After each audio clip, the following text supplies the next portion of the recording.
जय हिंद दोस्तों, मैं अंकुश मिश्रा आप सबका अपने इस चैनल माय बुक क्लब पे बहुत बहुत स्वागत करता हूं। मैंने जितने भी टाइप्स ऑफ नंबर्स आपको पिछली बार सिखाए थे, आज उन्हीं के ऊपर हम लोग सवाल देखने वाले हैं। तो आइए let's start and I hope कि आपने रिवीजन किया होगा। रिवीजन नहीं किया तो वीडियो को अभी पॉज कीजिए और रिवीजन करके आइए, क्योंकि क्वेश्चंस आगे बहुत अच्छे अच्छे हैं। ओके, चलिए चलो क्वेश्चन नंबर 10 देखो, क्योंकि हम लोग क्वेश्चन नंबर 9 तक पढ़ चुके हैं। क्वेश्चन नंबर 10 ये कहाँ पूछा गया? आरआरबी मतलब रेलवे के सब इंस्पेक्टर के एग्जाम में जो 2019 में हुआ था, उसमें पूछा गया था निम्नलिखित में से कौन सी संख्या परिमेय संख्या नहीं है? Which one of the following is not a rational number? Cube root of 1728, pi, या फिर ये या फिर ये। अब आपको देखते ही समझ में आना चाहिए, अब आपको देखते ही समझ में आना चाहिए यहाँ पर कि पाई मेरा एक इरेशनल नंबर है, कि पाई मेरा एक इरेशनल नंबर है। पाई क्या है मेरा? पाई मेरा एक इरेशनल नंबर है। ये नंबर का क्या होगा? इसका क्यूब रूट 12 होगा। ये मेरा टर्मिनेटिंग डिजिट है, इसके लिए ये भी एक रैशनल नंबर होगा। ये भी मेरा एक टर्मिनेटिंग डिजिट है, इसलिए ये भी रैशनल नंबर होगा। लेकिन पाई मेरा क्या होगा? पाई मेरा इरेशनल नंबर होगा। क्या होगा? इरेशनल नंबर होगा। अगर मैं आपसे पूछ लूं 22/7 क्या है? रैशनल है कि इरेशनल है? तो गधो बोलना मत कि ये पाई का मान होता है इसलिए इरेशनल है। नहीं, 22/7 it is a rational number. It is a rational number. ये क्या है? एक रैशनल नंबर है, क्योंकि मैंने आपको सिर्फ 22/7 पूछा है। मैंने ये थोड़ी बोला है कि पाई इक्वल्स टू 22/7। मैंने बोला नहीं, मैंने सिर्फ 22/7 ही पूछा है। ये पी बाई क्यू की फॉर्म में लिखा हुआ है, मतलब ये क्या है? ये एक रैशनल नंबर है। समझ में आ गया आपको? कोई दिक्कत इसके अंदर, कोई डाउट नहीं है? चलो बढ़ते हैं आगे। और आज मैं लास्ट में आपको एक कंसेप्ट और सिखाऊंगा कि सर्कल का टोटल एंगल 360 डिग्री ही क्यों होता है। सर्कल का total angle 180 degree, 100 degree, 1000 degree क्यों नहीं होता है? कैलकुलेशन को सिंपल करने के लिए। ओके, चलो देखो यहाँ पर क्वेश्चन नंबर 11। निम्न में से, अरे मिट कहे जा रहा है ये, देखो निम्न में से कौन सी संख्या अपरिमेय संख्या है? Which of the following numbers is an irrational numbers? Irrational numbers क्या है यहाँ पर बताओ आप लोग। 64 का रूट 3, रूट 64, 64 का रूट 6, या फिर 64 का रूट 4। बताओ कि यहाँ पर क्या है? ये एक अपरिमेय संख्या। चलो देखो, क्वेश्चन में आप थोड़े से कंफ्यूज हुए रहोगे। हम लोग ना एक एक ऑप्शन को उठा के देखते हैं। तो 64 का रूट 3 मैं यहाँ पे लिखता हूँ, तो मैं इसको कैसे लिख सकता हूँ ब्रैकेट में? 4 × 4 × 4। रूट 3, ये भी 3 कैंसिल होके कितना देगा? 4 देगा। रूट 64 कितना होता है? रूट 64 8 होता है। अब मेरा रूट 64 मतलब 6 यहाँ पे, तो मैं अंदर ब्रैकेट में क्या लिख सकता हूँ? 2�6 × भी तो मेरा 64 होता है, तो 2 × 2 × 2 × 2 मतलब यहाँ पे जो नंबर 6 बार रिपीट हुआ, बाहर भी 6 है, मतलब इसका आंसर बन जाएगा मेरा 2। अब आते हैं 64 रूट 4 के ऊपर। देखो अब ये 3 तो मेरे मिल गए कि ये सब क्या है? रैशनल नंबर है, क्योंकि इनका प्रॉपर आंसर मुझे मिला है। अब जाहिर सी वजह, जब 3 मिल गया तो चौथा आंसर रहा होगा। चौथा क्या है मेरा? चौथा मेरा है अंडर रूट। 64 को मैं यहाँ पे क्या लिख सकता हूँ? 4। 2 × 2 × 2 × 2 × 2 × 2। अगर आप ध्यान से देखो तो यहाँ पे क्या बन जाएगा मेरा? ये 4 है और अंदर क्या है? 6 है। अगर यहाँ पे 4 2 होता और यहाँ पे 4 होता तो 2⁴ बन के पावर 1/4, 4 कैंसिल कर देता। लेकिन यहाँ पे 2�6 है और यहाँ पे क्या है? पावर 4 है। तो ये प्रॉपर कैंसिल करने वाला नहीं, इसका आंसर रूट में ही जाएगा। इसका आंसर क्या होगा? रूट में ही जाने वाला है। तो यहाँ पे हम लोग इसको 2 रूट में डिवाइड कर सकते हैं। समझ गए? 2 रूट में डिवाइड कर सकते हैं, लेकिन आगे कैलकुलेशन करने की जरूरत नहीं है। तो इसका आंसर क्या होगा हमारा? रूट 64, √4 ऑफ 64 होगा। ओके, चलो चलो आगे बढ़ते हैं। Question number 12। निम्नलिखित में से कौन सी संख्या अपरिमेय संख्या है? क्या है? अपरिमेय संख्या। अपरिमेय संख्या क्या बताओगे? अगर देखते ही आप लोग मेरा बताना चाहो तो इसका आंसर होगा ऑप्शन ए। क्या होगा इसका आंसर? इसका आंसर होगा ऑप्शन ए, क्योंकि 8 का क्यूब रूट 2 होता है, 4 का 6, 64 का 6 रूट भी 2 होता है। 4 का 16 का स्क्वायर रूट 4 होता है, लेकिन 4 का 4 का फोर्थ रूट कोई इंटीजर थोड़ी होता है। रूट 4 2 होता है, लेकिन उसका रूट 1/4 कभी इंटीजर नहीं आ सकता, इसलिए option A is my right answer. Simple one था। चलो, निम्नलिखित में से कौन सी एक संख्या परिमेय संख्या है? Which of the following is an rational number? Rational number कौन सी संख्या है? परिमेय संख्या, ये भी नहीं है। क्यूब रूट ऑफ 2, ये भी नहीं है, ये भी नहीं है, बच गया ऑप्शन बी। क्योंकि क्यूब रूट ऑफ 8 मेरा कितना आता है? 2 आता है, क्योंकि मैं 8 को क्या लिख सकता हूँ? 2 का क्यूब लिख सकता हूँ, यहाँ पे 3 है, तो 2 रेस टू 3 रेस टू क्या होता है? 1/3। ये रूट 3 जो भी होता है वो 1/3 होता है। रूट 2 होगा तो 1/2 होगा, 4 होगा तो 1/4 होगा, 5 होगा तो 1/5 होगा, तो 3 से 3 कैंसिल, आंसर 2 बन गया मेरा ये एक रैशनल नंबर। Simple one. चलो, क्वेश्चन नंबर 15, नीचे दी गई संख्याओं में किसका वर्गमूल एक परिमेय संख्या है? किसका वर्गमूल एक परिमेय संख्या है? वर्गमूल मतलब परफेक्ट स्क्वायर रूट किसका आता है? 136 का आता है? नहीं आता है। 120 का आता है? नहीं आता है। 128 का आता है? नहीं आता। सिर्फ और सिर्फ 144 का परफेक्ट स्क्वायर आता है, क्योंकि ये 12 का स्क्वायर है। It is an rational number, परिमेय संख्या। समझिए, देख रहे हो, लेटेस्ट क्वेश्चन है, अभी 2 साल पहले का क्वेश्चन है। अब 2 साल पहले ऐसे सवाल पूछे जा रहे हैं आपके बेसिक एग्जाम्स में। It is an rational number. अगर आपने एक बार पूरा मैथ मुझसे पढ़ लिया ना, तो आपको कहीं और जाने की जरूरत ही नहीं है। समझ गए? मैं जो पेड कोर्सेस आपको दे रहा हूँ, आप तो बोलोगे सर आप यूट्यूब पे सिखा रहे हो फ्री, आप फ्री में भी सिखा सकते हो, पेड कोर्स रखने की जरूरत क्या है? देखो बच्चों, टेक्निकल टीम होती है, सर्वर होता है, हैंडल सबको हैंडल करने के लिए एक प्राइस की जरूरत होती है। अगर सब कुछ फ्री रख अगर हम लोग सब कुछ फ्री रख भी देते हैं ना, तो ज्यादा से ज्यादा 1 से 2 महीना बस।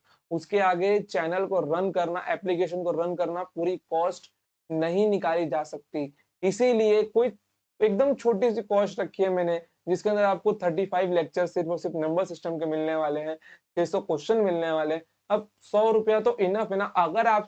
अगर आपको एक साथ कोर्स का पैसा देना होता तो अलग बात है, तब आप शायद से 2,000 रुपए एक साथ ना दे पाते। आप कॉलेज के बच्चे हो, आप जॉब वर्किंग हो, जॉब पे जाते हो, तो आप एक महीने के लिए 100 रुपया दे सकते हो।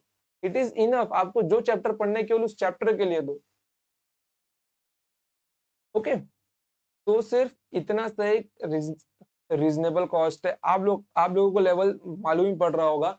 यहाँ पे मैं रेलवेज के बैंकिंग क्वेश्चन ले रहा हूँ, बट जो प्रीमियम कोर्स है वहां पे मैं मेंस के, सीडीएस के क्वेश्चन ले रहा हूँ। समझ गए?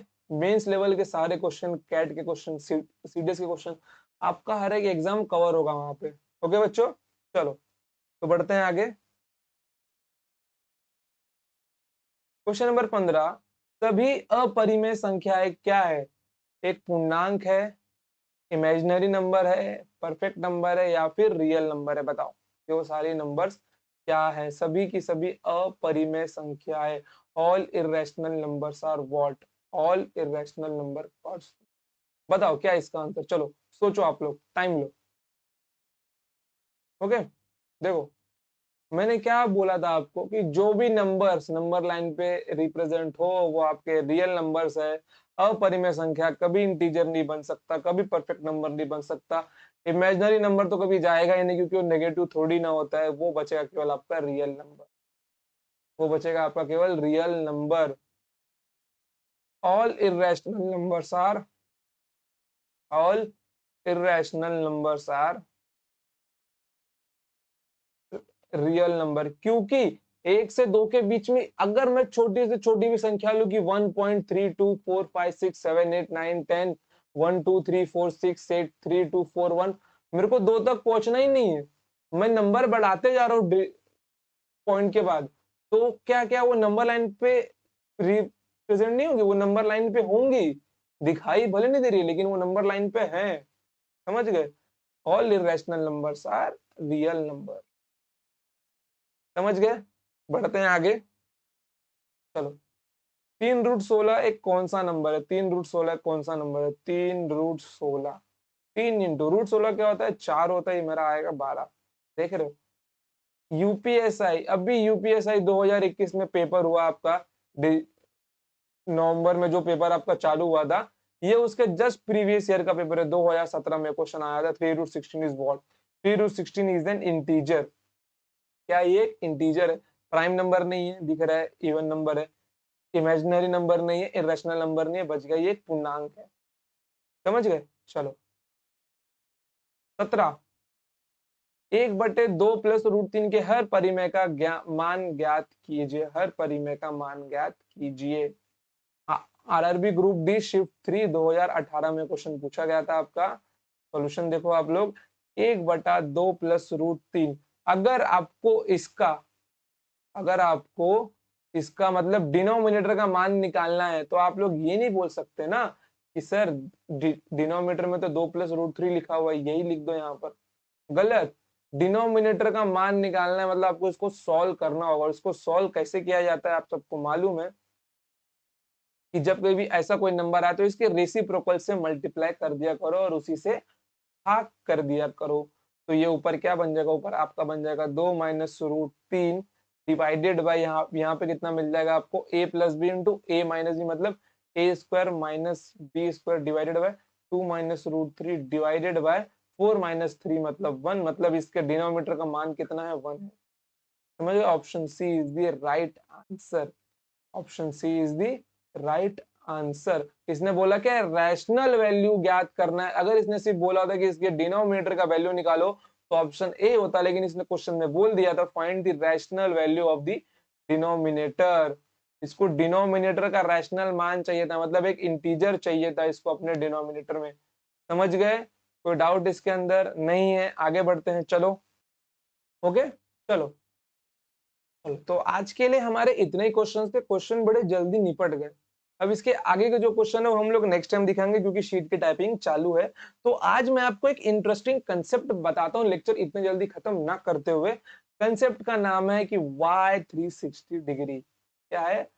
y360 डिग्री कि एक सर्कल का एंगल 360 डिग्री ही क्यों होता है। देखो, अगर मैं आपको बताऊं, जैसे मैं नंबर लेता हूं, मैंने मान लिया कि चलो इसकी हिस्ट्री में जाते हैं, रखते हैं इसको। देखो, इसकी हिस्ट्री में जाते हैं आज से 4000 साल पहले। आज से 4000 साल पहले, 4 years अगो, एक जाति रहती थी, मतलब एक प्रजाति, एक समुदाय रहती थी जिसका नाम था बेबीलोनियंस। क्या नाम था इसका? बेबीलोनियंस उस प्रजाति का नाम था।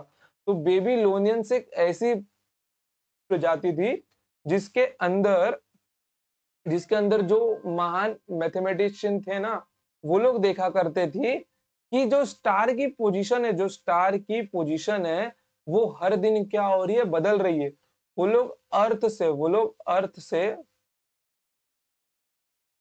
अर्थ से स्टार की पोजीशन देखा करते थे। समझ गए? जब वो लोग स्टार की पोजीशन देखते थे तो वो लोग को पहले दिन पोजीशन स्टार की यहाँ पे दिखाई देती थी, फिर नेक्स्ट डे वो लोग को यहाँ पे दिखाई दी, फिर थर्ड डे यहाँ पे दिखाई दी। मतलब वो लोग ने क्या देखा कि हर दिन क्या हो रहा है? स्टार के पोजीशन में चेंजेस आ रहे हैं। हर दिन स्टार का पोजीशन क्या है? फिक्स नहीं है। तो उन लोगों ने क्या माना कि हमारी धरती, स्टार क्या रोटेट कर रहा है या फिर हमारी धरती रोटेट कर रही है। समझ गए? तो धरती हमारी क्या होती है? रोटेट होती है, स्टार अपने जगह पे रहता है। तो उन लोगों ने क्या पाया कि आफ्टर 360 डेज, 360 दिन के बाद, 360 दिन के बाद क्या हुआ?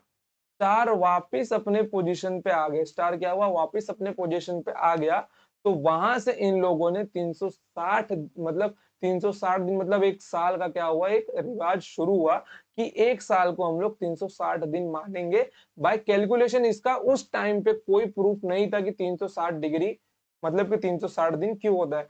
बट अगर हम लोग बाय मैथमेटिकली जाए, जब हम लोग सर्कल वगैरह ये सब देखते हैं तो उसके अंदर हम लोग 360 डिग्री लेते हैं। तो 360 डिग्री हम लोग क्यों लेते हैं? तो हम लोगों को एक ऐसा नंबर चाहिए जो हमारे कैलकुलेशन के लिए इजी हो, जो हर नंबर से कटता हो, अगर मैं डिजिट्स की बात करता हूं तो 0 1 2 3 4 5 6 7 8 9, मुझे एक ऐसा नंबर चाहिए जो इन सबसे भाग जाता हो। मुझे एक ऐसा हाईली कंपोजिट नंबर चाहिए जो इन सबसे भाग जाता हो।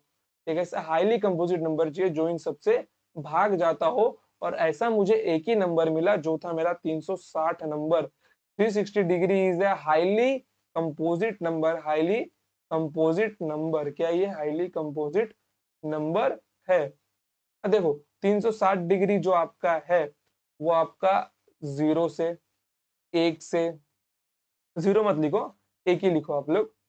1, 2, 3, 4, 5, 6, 8 और 9, ये आपके कितने डिजिट से? या आपके 8 डिजिट से भाग जाता है। पूरे 10 में से, पूरे 10 में से ये आपके 8 डिजिट में से भाग जाता है। समझ गए? ये है आपका हाईली कंपोजिट नंबर। तो आपके मन में रहेगा सर 720 तो इससे भी बड़ा नंबर है कंपोजिट नंबर। नहीं, 720 के अंदर 360 छुपा हुआ है ना, तो 360 बेसिक हाईली कंपोजिट नंबर है। 360 क्या है? बेसिक हाईली कंपोजिट नंबर है। और रही बात 180 डिग्री की, मैं दिखा देता हूं आपको। 180 डिग्री देखो, 1 से भाग जाता है, 2 से जाता है, 3 से जाता है, 4 से जाता है, 5 से जाता है, 6 से जाता है, लेकिन 7 से नहीं जाता, 8 से, 8 दूनी 16, 8 से भी नहीं जाता, 9 से जाता है। मतलब ये सिर्फ और सिर्फ 7 डिजिट से भाग जाता है। मतलब ये केवल, ये हाईली कंपोजिट नंबर नहीं है 360 डिग्री का जितना, ये 7 है और ये 8 है। जब आपके पास 7 और 8 का ऑप्शन हो, जब आपको ज्यादा कंपोजिट नंबर चाहिए जिसका कैलकुलेशन करने में इजी हो, तो आप लोग 360 डिग्री को प्रेफरेंस दोगे, क्योंकि ये हाईली कंपोजिट नंबर है ना। क्योंकि ये सिर्फ एक, क्योंकि 7 एक प्राइम नंबर है। अगर देखा जाए तो 7 एक स्पेशल प्राइम नंबर है, जिसके बारे में आपको मैं आगे सिखाऊंगा। समझ गए? इसलिए हम लोग 360 डिग्री को लेते हैं ताकि कैलकुलेशन इजी हो सके। जैसे कि अगर आप लोगों ने कभी फिजिक्स पढ़ी होगी तो आपने न्यूटन का सेकंड लॉ देखा होगा, जो क्या होता है? Momentum is directly proportional to, momentum is directly proportional to M into V. Momentum is directly proportional to M into V. समझ गए? Momentum is directly proportional to M into V होता है, या फिर जो आपका फॉर्मूला होता है F is equals to M A होता है। अगर मैं बेसिकली बताऊं तो यहाँ पे F is directly proportional to M A होता है। तो हम लोग यहाँ पे कांस्टेंट लगाते हैं के इक्वल्स टू एम ए, तो ये के की वैल्यू 1 होती है। अभी के की वैल्यू 1 क्यों होती है? क्योंकि अगर आपने स्कूल में, अगर आपने क्लास 9th में साइंस पढ़ा होगा तो वहां पे ग्रेविटेशनल कांस्टेंट होता है 6 इंटू 6 7 इंटू 10⁻11 न्यूटन पर मीटर, न्यूटन मीटर स्क्वायर पर केजी स्क्वायर। तो ये जी की जो वैल्यू होती है वो तो कांस्टेंट है ना। तो ये कांस्टेंट 1 क्यों है? हमने 1 क्यों माना? कोई एकदम अलग से इसकी वैल्यू नहीं है।